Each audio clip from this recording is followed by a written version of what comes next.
আমি ইউনিভার্সিটিতে পড়াচ্ছি আজকে 40 বছর, দেখে যে আমার ছাত্রদের কথা বাদ দেই, আমার শিক্ষকদের শতকরা 90 জনে একটা শুদ্ধ বাংলা বাক্য লিখতে পারে না।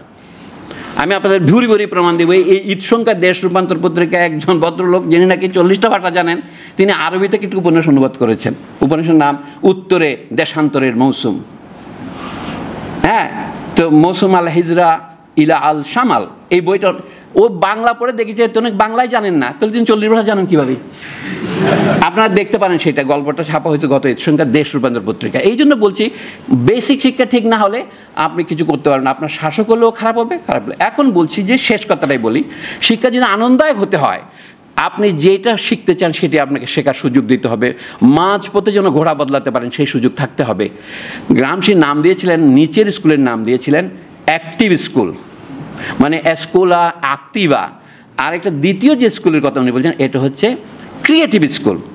এখন ক্রিয়েটিভ কথাটার অনেক অপব্যবহার হয়েছে, আমি এই জন্য ক্ষমা প্রার্থনা করছি। যে সৃজনশীল শিক্ষা পদ্ধতি মাত্রায় এই ক্রিয়েটিভ মানে এই নয় যে আপনি গল্প উপন্যাস লিখবেন। উনি বলছেন সত্যকে নতুন করে আবিষ্কার করতে হয়।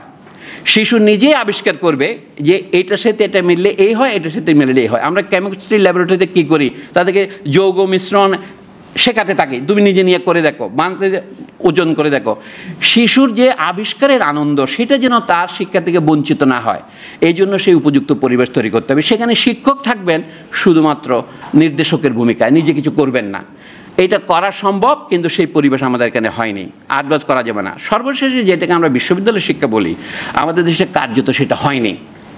আমরা মোটামুটি টেকনিক্যাল স্কুল, নাহলে দেখেন ঢাকা বিশ্ববিদ্যালয়ে গত 30 বছরে যে নতুন নতুন বিভাগগুলো হয়েছে, বিভাগের নামগুলো দেখেন।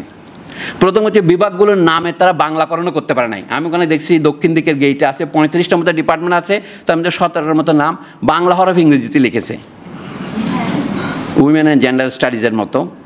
তো কেউ কেউ লিখতে পেরেছে, কেউ কেউ পারে না। এটা বড় ব্যাপার নয়। বড় ব্যাপার হচ্ছে আমাদের বিশ্ববিদ্যালয়ের গবেষণা বলে যা বর্ণনা হচ্ছে, যখন এখনও বিশ্ববিদ্যালয়ের ভিতরে ইনস্টিটিউটগুলি ঢুকে গেছে।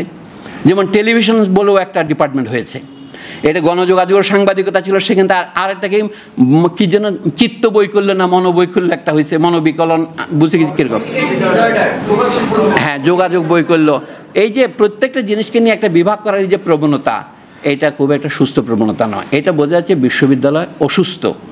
বিশ্ববিদ্যালয়কে সুস্থ করতে হলে আপনার উপযুক্ত করতে হবে যেগুলো কলেজ বা পেশাগত শিক্ষা, এইগুলিকে আলাদা করা দরকার। বিশ্ববিদ্যালয়ে যে ফরমেটিভ এডুকেশন যেটা বলি আমরা, চরিত্র গঠনের শিক্ষা, শুধু নয় মানুষ হওয়ার শিক্ষা, যেখানে আপনি গ্রামার শিখবেন। আপনি বলছেন গ্রামার শেখার দরকারটা কি? আমার গ্রামার দিয়ে তো আমি কথা বলি না। আপনার বাংলা ভাষার গ্রামার দিয়ে আমি বাংলা শিখি না, বাংলা শেখার পরে গ্রামার রচনা করি।